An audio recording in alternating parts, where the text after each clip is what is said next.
लेकिन जो हनुमान जी की मूर्ति है तो उसको खंडित नहीं करने के जैसे ही कदम बढ़ाया तो क्या हुआ कि उनकी नाभि से खून और दूध की धार बहने लगी। अच्छा। तो क्या हुआ, भौर मच्छर जो होती है तो वो प्रकट हो गई, तो राजा और कैदस्त उल्टी शुरू हो गई, पूरी फौज बीमार पड़ गई। हाँ। हम भी सिद्ध बाबा से पहले से जुड़े हुए। हाँ। तो क्या हुआ कि हम भी वहाँ अपने यहाँ गांव, हमारा गांव काकुन पड़ता है। हाँ। तो हमारे यहाँ जो है बजरंग धाम है। हाँ। वो बजरंग धाम से वो प्रसिद्ध जाना जाता है। अच्छा अच्छा। और उस बजरंग धाम की ये महिमा है कि जब राजा महाराजा औरंगजेब ने जब इस समय मूर्तियों की तोड़ाई करवाई थी तो हर जगह के मंदिर तोड़े गए थे और उनका परीक्षण करने का मतलब ये हुआ करता था कि ये भेड़िए धसान है कि क्या है। तो उन्होंने निरीक्षण किया था विचार से। राजा ने विचार किया कि ये सारा भेड़िए धसान है, समझ में नहीं आता कि पहाड़ पूजे जाते, पत्थर पूजे जाते, बात क्या।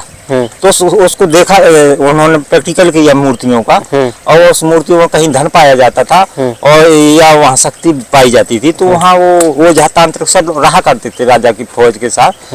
तो वो अगर देवता कहीं का रेस्ट होता था तो उसको मनाने की प्रक्रिया उनके पास में रहा करती थी। जो औरंगजेब राजा थे तो उनको उसका निवारण करने का प्रक्रिया थी। तो दो चीजों का परीक्षण किया करते थे, शक्ति का और या आवाज आना चाहिए, वहाँ प्रमाण मिलना चाहिए, अगर शक्ति है तो आना चाहिए। तो हमारे यहाँ बजरंग धाम जब पहुंचे तो वहाँ भी खंडित मूर्तियां की, लेकिन जो हनुमान जी की मूर्ति है तो उसको खंडित नहीं करने के जैसे ही कदम बढ़ाया तो क्या हुआ कि उनकी नाभि से खून और दूध की धार बहने लगी। अच्छा। तो क्या हुआ, भौर मच्छर जो होती है तो वो प्रकट हो गई, तो राजा और कैदस्त उल्टी शुरू हो गई, पूरी फौज बीमार पड़ गई। हाँ। जब बीमार पड़ने के बाद में क्या हुआ कि तो जो तांत्रिक लोग रहा करते थे, ओझा लोग रहा करते थे, तो उन्होंने उसका निदान ढूंढा कि कारण क्या है। तो जब उसमें कारण देखा तो उसमें ये पाया कि देवता की रुष्टि है, यहाँ शक्ति है। तो उन्होंने फिर विद्वान लोगों ने बताया कि ऐसा है कि यहाँ 225 मन का हवन करवाना पड़ेगा आपको। जब 225 मन का हवन करोगे तो आपके प्राण बचेंगे। इतना राजा ने उस अपने कर कमलों द्वारा और जन्म समूह के द्वारा करवाया गया था। फिर जब से वो प्रथा चल गई, हमारे यहाँ 1.25 मन का हवन होता है, 1.25 मन का प्रसाद चलता है।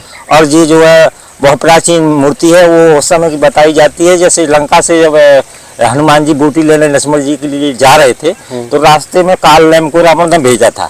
तो हमारा जो काकुन पड़ता है तो काल नेम ने हनुमान जी की रास्ता को इसी जगह रुका था, क्योंकि पहाड़ के ऊपर हनुमान जी विराजमान है और पहाड़ के नीचे जो है बड़ा सुंदर तालाब है।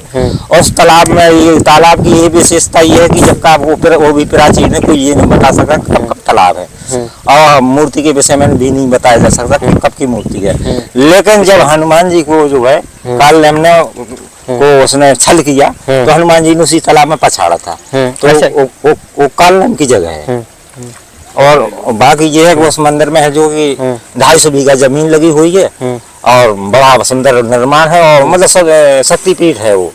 और वहाँ जो है भक्तों का समूह बड़ा इकट्ठा होता है। मंगल शनिचर तो वहाँ बहुत भीड़ होती है, दर्शन करने के लिए आदमी बेहाल समस्या हो जाती है कि कई प्रकार की सरकारी समय सरकारी भी रैन बसेरा भी है और कुछ 8 के दिन दर्शन नहीं मिलेंगे। अच्छा। हाँ। वहाँ पे तो वहाँ तो असंभव है। अच्छा। और वहाँ क्या है कि जो पुजारी लोग रहते हैं तो वो पहाड़ पे भी शनि भगवान का स्थान है और वहाँ सिद्ध बाबा का भी है। तो वहाँ भी मतलब सब अंजनी माता का है, वहाँ जो है राम जी का है और अंजनी माता का है। वहाँ बहुत सुंदर, बहुत अच्छी सुंदरता दर्शाई गई है और मतलब जो है सुंदरीकरण में भी ले लिया गया है, लेकिन कुछ निर्माण अभी रुका हुआ है, कुछ हुआ है। और देखो आगे सरकार क्या करती है इसके विषय में तो मैं नहीं बता सकता, लेकिन प्रयास जारी है। तो वहाँ का ये मैं अपने बजरंग धाम काकों से जो विस्तार पूर्वक मुझे जानकारी लगी मैंने आपको बता दी। ठीक।